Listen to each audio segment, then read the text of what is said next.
प्यारे दोस्तों, जैसे कि MP3 वीडियो में केवल आपको वॉइस सुनाई देगा, आप लीड लगाकर अदर वर्क करते हुए भी अपनी स्टडी को बरकरार रख सकते हैं। प्यारे दोस्तों, आज हम लोग एनिमल किंगडम में एप्स में पक्षियों के में प्रवास पढ़ेंगे। पक्षियों में प्रवास, माइग्रेशन इन बर्ड में माइग्रेशन किस प्रकार होता है, कितने प्रकार का होता है, इसको देखेंगे। पक्षियों में प्रवासन क्या है, इसको देखेंगे। तो पक्षियों में प्रवासन, माइग्रेशन इन बर्ड क्या है। पक्षियों में जो प्रवासन होता है, एक स्थान से दूसरे स्थान पर जाते हैं। पक्षियों का एक स्थान से दूसरे स्थान को नियतकालीन लगातार मतलब भ्रमण करना प्रवास कहलाता है। पक्षियों का एक स्थान से दूसरे स्थान को नियतकालीन भ्रमण जो होता है क्या कहलाता है, माइग्रेशन कहलाता है। पक्षी प्रवास एक द्विपथ यात्रा है, टू वे जर्नी है, मतलब जाना भी है और आना है।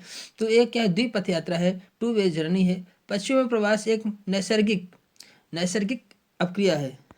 तो माइग्रेशन का मुख्य कारण क्या होता है, नैसर्गिक लगातार अभाव, किससे, भोजन का अभाव। जैसे कहीं कहीं भोजन का अभाव हो गया, दूसरे स्थान में जाना है तो भोजन के लिए जाना है। दिन के प्रकाश का घटना, दिन में प्रकाश का घट जाना, ये भी एक रीजन पड़ता है। शीत के उत्तरोत्तर वृद्धि होना, बहुत अधिक ठंडी पड़ने लगे कहीं पे, तो वो वहाँ से जो बर्ड्स माइग्रेशन करते हैं, जो मुख्य कारण रीजन बनते हैं, ये जो है मुख्य रीजन बनते हैं इनके जो है माइग्रेशन के। प्रवास लैंगिक चक्र का एक भाग है। लैंगिक चक्र भी, सेक्सुअल साइकिल भी एक उसका भाग है। सेक्सुअल साइकिल भी एक रीजन बनता है। विलियम रोवेन के अनुसार दीप्तकालिता फोटोपिराडिज्म जनन ग्रंथियों के परिवर्तन को प्रभावित करता है। फोटोपिराडिज्म जो होता है जनन ग्रंथियों के परिवर्तन को प्रभावित करता है। जननों के फूलने से पक्षी उत्तर की ओर गमन करते हैं। जननों के फूलने से जो ग्लैंड्स होती हैं, जनन ग्रंथ होती हैं, फूलने से पक्षी उत्तर दिशा की ओर गमन करते हैं। उत्तर दिशा की ओर गमन करते हैं। जनन स्थलों पर पहुंचकर जनन करते हैं, उत्तर दिशा की ओर गमन करते हैं और वहां पर पहुंचकर वे जनन करते हैं। पक्षियों के प्रवास के अध्ययन दूरबीन, टेलीस्कोप, रेडार के प्रयोग से करते हैं। दूरबीन से या टेलीस्कोप या रेडार के प्रयोग से करते हैं। प्रवासन का अध्ययन जब वो प्रवास करते हैं तो उनका स्टडी जब हम करते हैं तो किससे करते हैं, दूरबीन से करते हैं, टेलीस्कोप से करते हैं, रेडार के प्रयोग से करते हैं। प्रवासों के अध्ययन की एक महत्वपूर्ण विधि वलयन, रिंगिंग या पट्टायन बाइंडिंग है। रिंगिंग या बाइंडिंग के द्वारा इनके प्रवासों का अध्ययन किया जाता है। इसका प्रयोग सर्वप्रथम डेनमार्क के डेनमार्क के पक्षी वैज्ञानिक थे एच सी सी मार्टेंसन जो थे 1899 ईस्वी में किया था उन्होंने, रेडार का प्रयोग करके या तो उन्होंने अध्ययन किया था क्या, पक्षियों के प्रवासन का अध्ययन कौन किया था, एच सी सी मार्टेंसन ने 1899 ईस्वी में क्या किया था, पक्षियों का माइग्रेशन का स्टडी किया था। प्रवास के कितने प्रकार होते हैं, काइंड्स ऑफ माइग्रेशन, हम लोग देख लेते हैं। पक्षियों में माइग्रेशन का रीजन तो हम लोगों ने समझा कि क्या रीजन होता है माइग्रेशन का। तो अब हम लोग देखते हैं कि माइग्रेशन कितने प्रकार का होता है। पक्षियों में जो है माइग्रेशन होता है तो कितने प्रकार का होता है। तो पक्षियों में जो माइग्रेशन होता है 7 टाइप का होता है। कितने प्रकार का, 7 प्रकार का होता है। पहला है अक्षांशी प्रवास। अक्षांशी प्रवाह, लैटिट्यूडिनल माइग्रेशन, सबका नाम देख लेते हैं हम लोग, कितने 7 प्रकार हैं तो सातों का नाम हम लोग देख लेते हैं तो फिर इसको डिस्प्लेन किया जाएगा। अक्षांशी प्रवास, लैटिट्यूडिनल माइग्रेशन। देशांतरी प्रवाह, लॉन्गिट्यूडिनल माइग्रेशन। अक्षांशी, देशांतरी, लैटिट्यूडिनल, फिर लॉन्गिट्यूडिनल माइग्रेशन। तुंग प्रभाव, एट्टीट्यूडिनल माइग्रेशन, तुंग प्रभाव। आंशिक प्रभाव, पार्टियल माइग्रेशन। फिर अनियमित माइग्रेशन, इरेगुलर माइग्रेशन। फिर सीजनल माइग्रेशन, ऋतु प्रवास। फिर निर्मोक प्रभाव, माउल्ट माइग्रेशन। तो माउल्ट माइग्रेशन, इस प्रकार से 7 माइग्रेशन होते हैं। 7 टाइप माइग्रेशन बर्ड्स में पाया जाता है। पक्षियों में 7 प्रकार के माइग्रेशन पाया जाता है। सबसे पहला माइग्रेशन हम लोग देखते हैं, अक्षांशी माइग्रेशन क्या है, लैटिट्यूडिनल। देखिए इंग्लिश वाले शब्दों को हम विशेष ध्यान दें। अक्षांशी माइग्रेशन क्या है, लैटिट्यूडिनल माइग्रेशन क्या होता है, उत्तर से दक्षिण, जब हम उत्तर से दक्षिण, दक्षिण से उत्तर की ओर कोई भी माइग्रेशन होता है, यह माइग्रेशन जब होता है उत्तरी गोलार्ध से अधिक स्पष्ट है, उत्तरी गोलार्ध से अधिक होता है। अमेरिका की सुनहरी टिटहरी जो होती है, गोल्डन प्लोवर और प्लूवियलिस। तो अच्छा से लैटिट्यूडिनल माइग्रेशन में क्या होता है, उत्तर से दक्षिण और दक्षिण से उत्तर जब माइग्रेशन की प्रक्रिया होती है तो उसे क्या कहते हैं, लैटिट्यूडिनल माइग्रेशन कहते हैं। अक्षांशी, एक अक्षांश से दूसरे अक्षांश, उत्तर से दक्षिण, दक्षिण से उत्तर की ओर जब माइग्रेशन इस प्रकार का होता है तो इसे अक्षांशी या लैटिट्यूडिनल माइग्रेशन कहते हैं। अमेरिका में सुनहरी टिटहरी करती है। प्लूवियलिस डोमेनिका प्लूवियलिस डोमेनिका इस प्रकार का प्रभाव दिखाती है।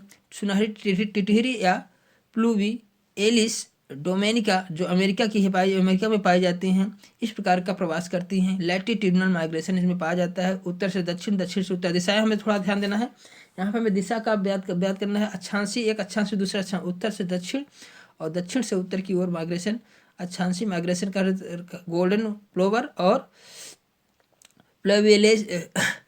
पल्वियलिस डोमेनिका ये गोल्डन प्लोवर और प्लेवियलिस डोमेनिका एक प्रकार की जो है इस प्रकार की माइग्रेशन क्रिया इनमें पाई जाती है। लैटिट्यूडिनल या अक्षांशी माइग्रेशन में पाया जाता है। देशांतरी माइग्रेशन क्या है? लॉन्गिट्यूडिनल माइग्रेशन, उसमें लैटिट्यूडिनल था, उत्तर से दक्षिण था। अब देशांतरी अक्षांश, उत्तर से दक्षिण अक्षांश है। देशांतर क्या है? पूर्व से पश्चिम, पूर्व से पश्चिम को देशांतर का बोला जाता है। ध्यान दीजिए, देशांतरी माइग्रेशन लॉन्गिट्यूडिनल माइग्रेशन क्या है? पूर्व से पश्चिम, पश्चिम से पूर्व। अक्षांशी ये दिशाओं पे हैं, अक्षांशी और देशांतरी।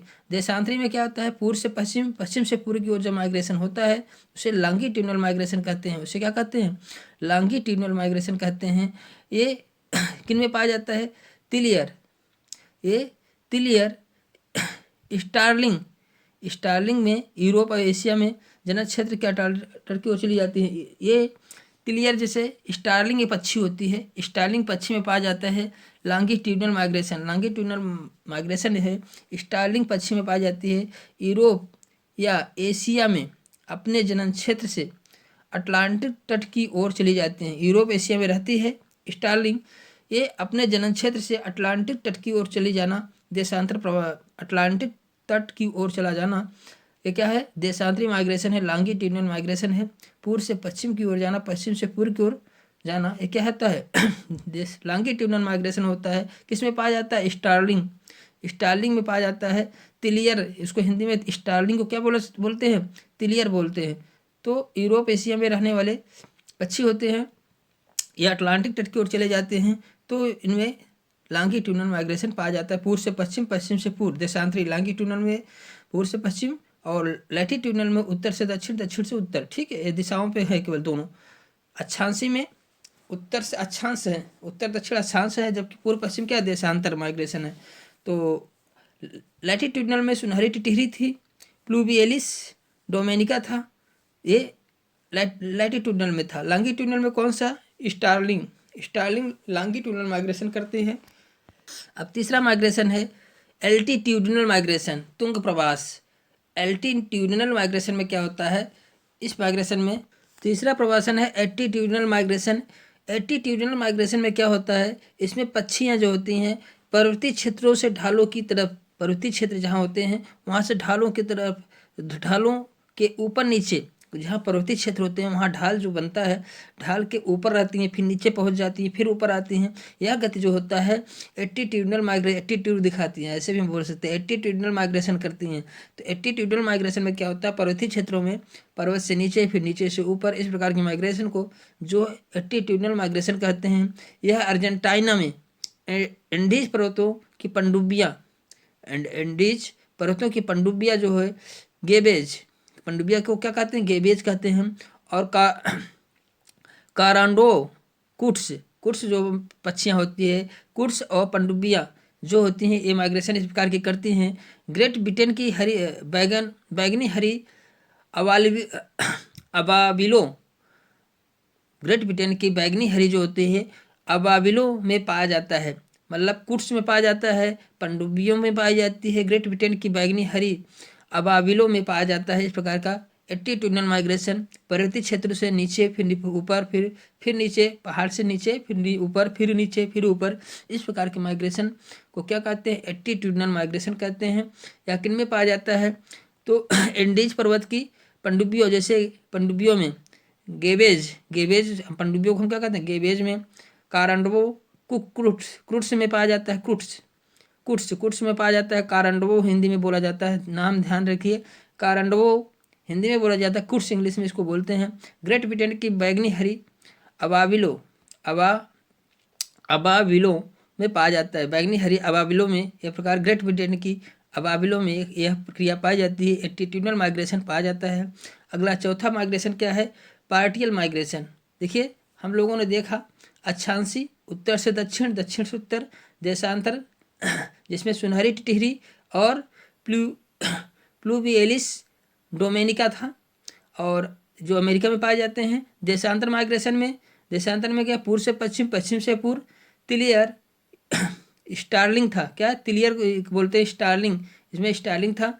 यूरोप एशिया में जनन को अटलांटिक तट की ओर चली जाती है। क्या करती है? यूरोप एशिया में पाई जाती है, लेकिन जनन के लिए कहाँ पहुँच जाती है? अटलांटिक में पहुँच जाती हैं। तो पूर्व से पश्चिम, पश्चिम से पूर्व की ओर देशांतर प्रभाव कहलाता है। Latitudinal migration. और एटीट्यूडनल माइग्रेशन में एटीट्यूड दिखाना, ऊपर से पहाड़ से नीचे, फिर पहाड़ से मतलब पर्वतीय क्षेत्रों से नीचे, फिर नीचे से पर्वतीय क्षेत्रों की ओर चले जाना। या अर्जेंटीना के एंडीज पर्वत की पनडुब्बियाँ होती हैं, गेबेज में पाया जाता है। क्रूट्स में पाया जाता है। कुट्स कारांडो ग्रेट ब्रिटेन की बैगनी हरी अबाबिलो में पाया जाता है। यह प्रक्रिया एटीट्यूडनल माइग्रेशन हम लोगों ने देखा। चौथा माइग्रेशन हम लोग देखते हैं आंशिक प्रवास, आंशिक पार्टियल माइग्रेशन। आंशिक प्रवास क्या होता है? कभी कभी एक ही जात की कुछ जनसंख्या प्रवास करती है, कभी कभी एक ही जात की कुछ जनसंख्या प्रवास करती है और बाकी नहीं। एक ही जात की कुछ जनसंख्या वहाँ से जाती हैं और नहीं जाती हैं, यह आंशिक प्रवास कहलाता है। वार्न आउल और Tyto barn barn owl, barn owl होता है इसमें, और Tyto alba, barn owl Tyto alba, blue birds, नीलमी जिसे कहा जाता है, ब्लू बर्ड्स, और टिटमाउस फ्रिंच, ये फ्रिंच में पाया जाता है। टिटमाउस और फ्रिंच इस प्रकार का प्रवास करती हैं। बार्न आउल और मतलब उल्लू, बार्न owl Tyto alba, barn owl या टाइटो एल्बा, बार्न आउल कहिए या टाइटो एल्बा कहिए। नीलमी ब्लू बर्ड्स, नीलमी, टिटमाउस और फ्रिंच इस प्रकार का प्रवासन करते हैं। आंशिक प्रवासन मतलब एक ही जात की कुछ जनसंख्या प्रवास करती है, कभी कभी एक ही जात की कुछ जनसंख्या एक स्थान दूसरे स्थान पहुंच जाती है और बाकी नहीं जाती हैं। यह प्रवासन क्या कहलाता है? आंशिक पार्टियल, मतलब बहुत से भागों में से थोड़ा सा पार्ट आंशिक पार्टिएशन होता है। किस में पाया जाता है? बार्न आउल में पाया जाता है, जिसे टाइटो एल्बा भी कहा जाता है। नीलमी ब्लू बर्ड्स में पाया जाता है। टिटमाउस या फ्रेंच में इस प्रकार का प्रवासन पाया जाता है। अनियमित प्रवास, इरेगुलर माइग्रेशन क्या है? अनियमित प्रवास होता है कुछ पक्षियों जैसे बगुलों में जनन के पश्चात वयस्क शिशु भोजन की खोज और शत्रुओं की रक्षा के लिए इस प्रकार का प्रवास करती हैं। अनियमित इनरेगुलर माइग्रेशन क्या है? अनियमित देखिए, पार्टिकल माइग्रेशन आंशिक माइग्रेशन हो गया। आंशिक माइग्रेशन में क्या आता है? आंशिक माइग्रेशन में मतलब बहुत अधिक जनसंख्या और थोड़ी सी मात्रा, कुछ जात की कुछ जनसंख्या प्रवास करती है, तो इसमें आंशिक माइग्रेशन हो जाता है। बार्न आउल, टाइडो एल्बा, नीलमी जैसे ब्लू बर्ड्स बोला जाता है, और टिटमाउस और फिंच जो है, इस प्रकार के प्रवासन पाया जाता है इनमें, इस प्रकार का प्रवासन इनमें पाया जाता है। अनियमित प्रवासन इनरेगुलर माइग्रेशन, कुछ पक्षियाँ जैसे बगुलों में बगुला देखे थे। तो इनरेगुलर माइग्रेशन जैसे कुछ पक्षी जैसे बगुलों में जनन के पश्चात वयस्क या शिशु भोजन की खोज और शत्रुओं से रक्षा के लिए इस प्रकार का प्रवास करते हैं। अनियमित इनरेगुलर माइग्रेशन में क्या होता है? बगुलों में जनन के पश्चात वयस्क व शिशु भोजन की खोज और शत्रुओं से रक्षा के लिए। तो अनियमित इनरेगुलर माइग्रेशन में क्या होता है? केवल अपनी सुरक्षा के लिए एक ऐसा अपना स्थान बदल देना, इधर से इधर होना, इनरेगुलर माइग्रेशन कह लेता है, जिससे बगुलों में पाया जाता है। या किस में पाया जाता है? बगुलों में जनन के पश्चात जब शिशु खुद अपने आप को और शत्रुओं से रक्षा के लिए जो शिशु पैदा होते हैं उनकी सुरक्षा के, अपनी सुरक्षा के लिए प्रवास करते हैं। अनियमित माइग्रेशन होता है। अगला है 6 है ऋतु प्रवास, सीजनल माइग्रेशन। सीजनल माइग्रेशन में क्या होता है? अब हेडिंग से ही आपको समझ में आ रहा है। सीजनल माइग्रेशन में क्या होता है? ऋतु परिवर्तन के अनुसार प्रवास, ऋतु परिवर्तन के अनुसार जब प्रवास होता है ऋतु प्रवास कहलाता है। ब्रिटेन में बतासी स्विफ्ट, ब्रिटेन में स्विफ्ट जो बर्ड्स होती है सीजनल माइग्रेशन करती है, स्विफ्ट करती हैं। और सोलोव माने आवाबिल करती हैं, बुलबुल करती हैं, और कोकिज कोकिल करती है। ग्रीष्म आगंतुक है, ये कैसे हैं? ग्रीष्म आगंतुक हैं, ग्रीष्म में वहाँ आ जाती है। Fieldfare snow bunting, snow bunting redwing शीत आगंतुक हैं, ये कैसे हैं? शीत आगंतुक कौन कैसे है? देखिए, ग्रीष्म आगंतुक कौन है? ग्रीष्म में आती है कौन? बुलबुल आती है, अबाबिल आती है, बतासी, स्विफ्ट आती हैं, स्वेलो आती हैं, नाइट नाइटिंगेल आती है, और कोकिल कोकिल कोकिल कोकिल जो होती है ग्रीष्म आगंतुक, ग्रीष्म गर्मी के समय वहाँ आ जाती हैं। और fieldfare fieldfare snow snow bunting redwing ये शीत आगंतुक होती हैं। विंटर विजिटर्स विंटर के समय दिखाई देती हैं, विंटर के समय दिखाई देती हैं। तो ऋतु परिवर्तन के अनुसार ब्रिटेन ब्रिटेन में बतासी, स्विफ्ट, अबाबिल, बुलबुल, नाइटिंगेल और कोकिल ये ग्रीष्म आगंतुक गर्मी के समय दिखाई देती हैं। और फील्ड फेयर और बंटिंग स्नो बंटिंग और रेड विंग जो होती है शीत आगंतुक होती हैं, ये ठंडी के समय में दिखाई देती हैं, आते हैं। पहले तो नाम तो थोड़ा सा आपको याद करना पड़ेगा, ध्यान देना पड़ेगा। तो शीत आगंतुक कौन है? जैसे स्विफ्ट है, आवाबिल है, स्वेलो, अबाबिल, स्वेलो, बुलबुल, नाइटिंगेल, कोकिल, कुक कुक कोकिल जिसे कहते हैं कुक ग्रीष्म आगंतुक है, कैसे हैं? ग्रीष्म आगंतुक है। जबकि field fair snow bunting, snow बर्फ से नाम है, ध्यान दो, स्नो बंटिंग शीत आगंतुक में फील्ड फेयर और स्नो बंटिंग। रेडविंग जो है ये शीत आगंतुक है, विंटर माइग्रेशन करते हैं, विंटर के समय, विंटर ठंडी में दिखाई देते हैं, तो विंटर के समय दिखाई देते हैं। जबकि गर्मी के आगंतुक दूसरे हैं, शीत के दूसरे हैं।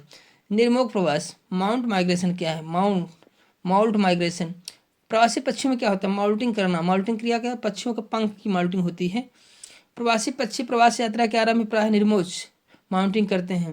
प्रवासी पक्षियाँ जो होते हैं प्रवास यात्रा के आरंभ में माउंटिंग क्रिया कर लेते हैं। माउंटिंग क्रिया कब होते हैं? जब माइग्रेशन ये सोच करना होता है इनको, तो माउंटिंग करते हैं।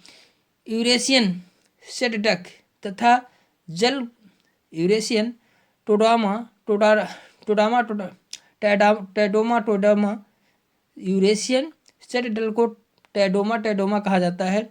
और जल मुर्गाबी को एनआरटीडी कहते हैं। एनआरटीडी में इस प्रकार का प्रवास पाया जाता है। माउंट माइग्रेशन किस में पाया जाता है? यूरेशियन सेडडक टोडामा में क्या पाया जाता है?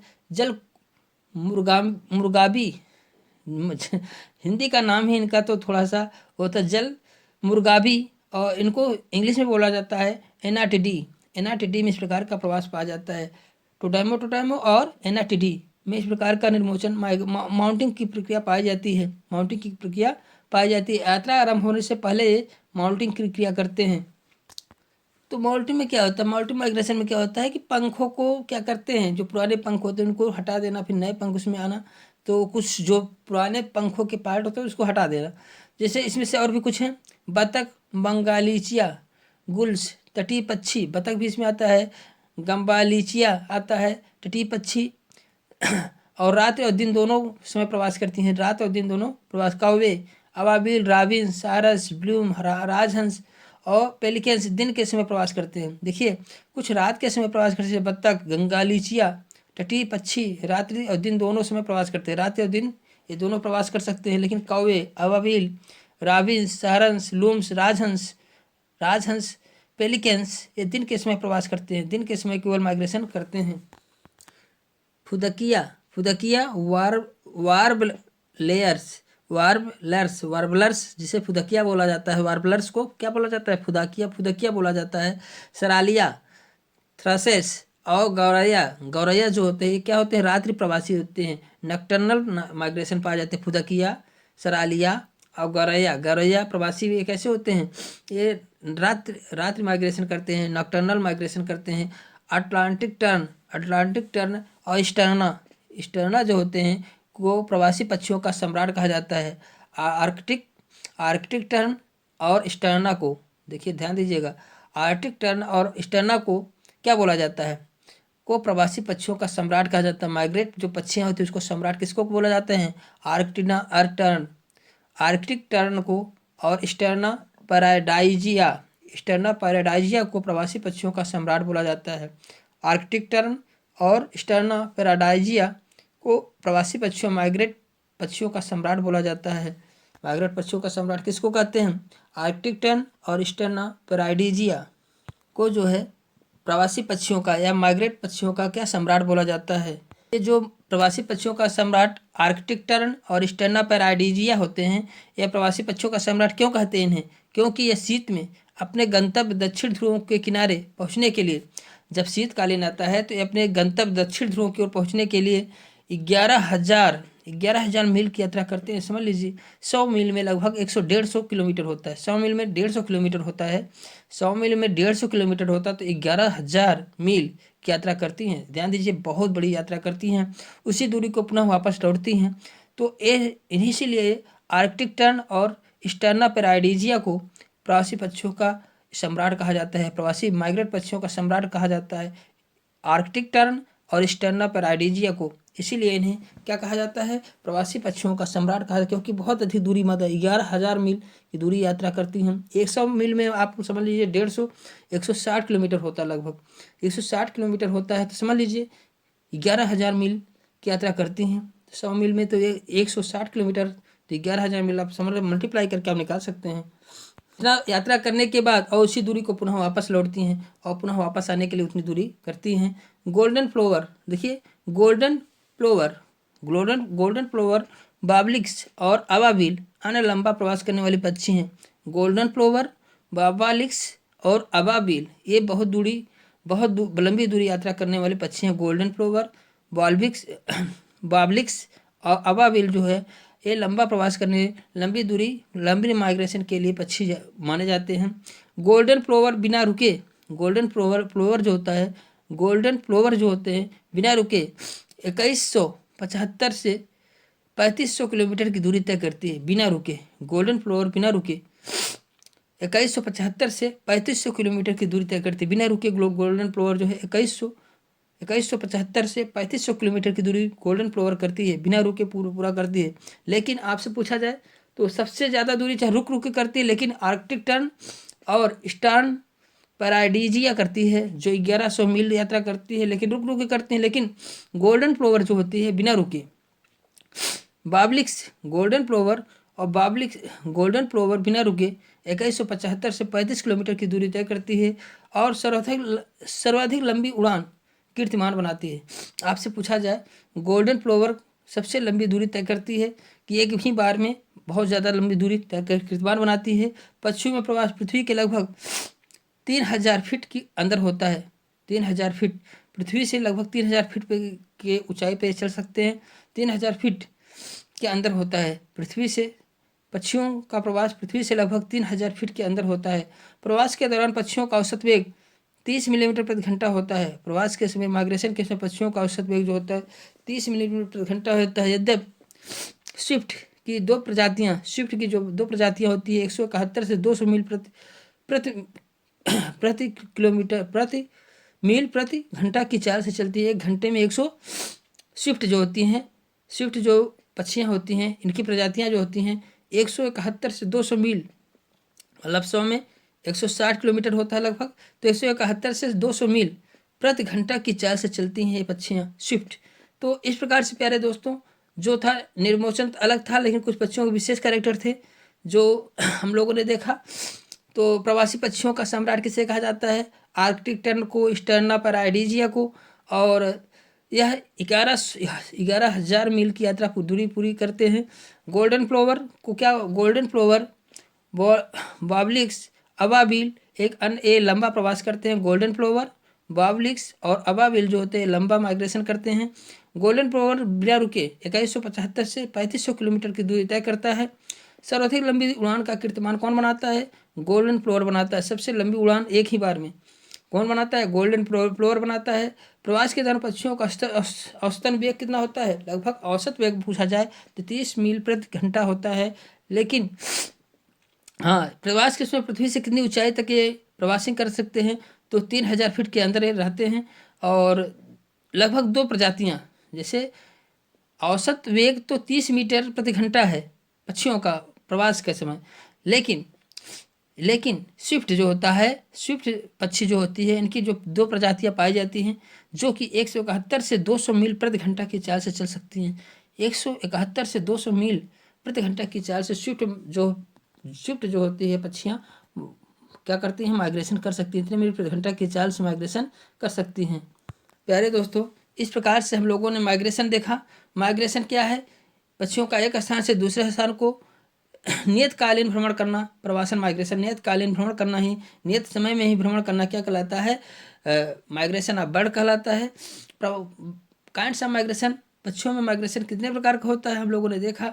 अक्षांशी माइग्रेशन होता है, फिर देशांतर 7 प्रकार के होते हैं कुल। अक्षांशी माइग्रेशन उत्तर से दक्षिण, दक्षिण से उत्तर, सुनहरी टिटरी और प्लूवियलिस डोमिनिका में पाया जाता है। देशांतर माइग्रेशन में क्या होता है? पूर्व से पश्चिम, पश्चिम से पूर्व, ये माइग्रेशन इसमें पाया जाता है। यूरोप एशिया में जनन क्षेत्र में अटांड, तो कौन सा इसमें स्टार्लिंग करता है? देशांतर माइग्रेशन में स्टार्लिंग है।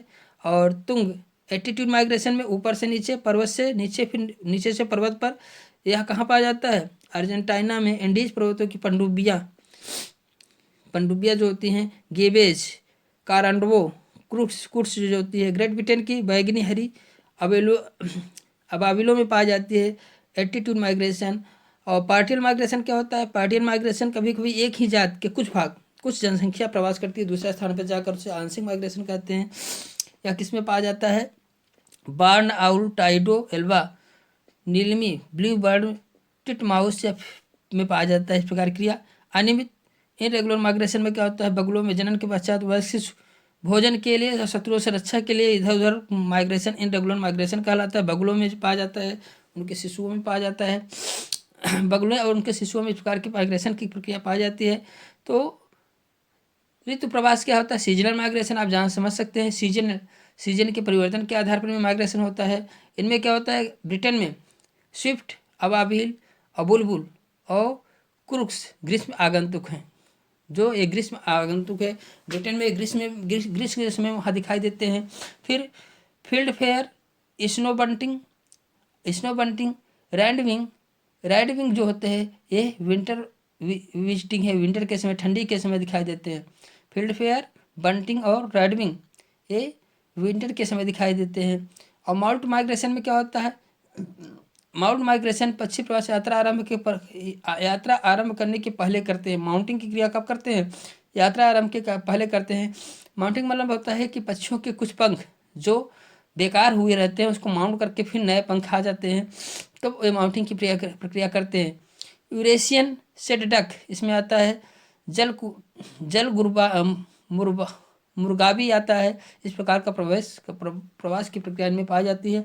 इस प्रकार के माइग्रेशन हम लोगों ने देखा कि 7 प्रकार के माइग्रेशन पाया जाता है इनमें। गौरैया कैसे है? रात्रि प्रवासी है, नक्टर्नल माइग्रेशन करता है, रात में माइग्रेशन। गौरैया है, वार्बल्स है, थ्रसेस है, ये क्या है? रात को माइग्रेशन करते हैं। और दिन में क्या कौन करता है? बत्तख, गंगालीचिया, तटीय छात्र रात्रि और दिन दोनों ये प्रवास करते हैं, माइग्रेशन करते हैं। और आपसे पूछा जाए प्रवासी पक्षियों का सम्राट किसी को कहा? आर्कटिक टर्न और स्टर्ना पैराडीजिया को ये क्या कहा जाता है? प्रवासी पक्षियों का सम्राट कहा जाता है। क्यों कहा जाता है? क्योंकि ये जो होता है 1100 मील की यात्रा पूरी कर सकते हैं।